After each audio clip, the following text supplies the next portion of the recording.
ongitorria eman dieula gure ikasle berriei, eta azpimarratu deula batez ere, lehenengoz zestoako euskaltegia dela, ez dela Azkoitiako klase desplazatu bat. Mertxe Mujikara etorri da, eta garrantzi handia eman dio udalak induen esfortzuai, eta baita ikasleek egiten duten nahi, ez?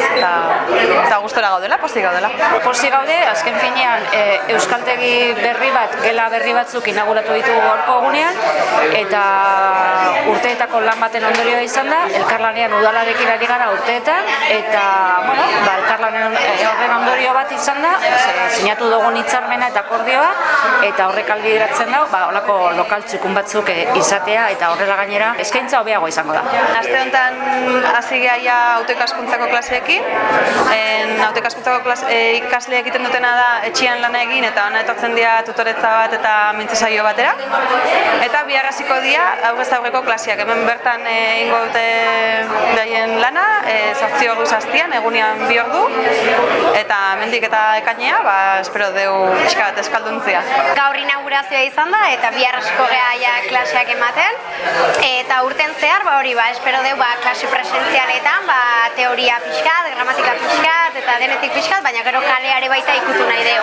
Euskara iruditzen zaigu ezin dola gelditu, 4 horma tarten, eta aurten pixkat saiatuko geha, saltoa ematen kalera, eta eragile sozial diferenteekin harremanetan jartzen, eta proiektu polit bat egiten.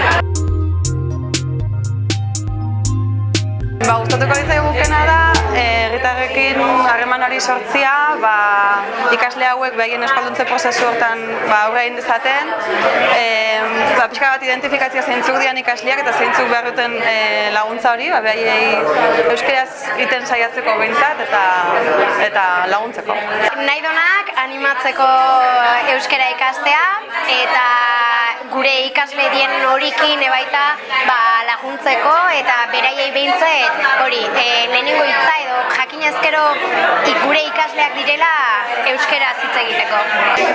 Ni bakarrik animatzea zestoako herritarrak ona etortzeko eta euskara ikasten hastea, euskara hobetzen, eta beste kontutxo bat ere, zestoa herri euskalduna da, eta euskaraz dakiten guzti horiek ere bere egunerokotasunean euskaraz hitz egin dezatela.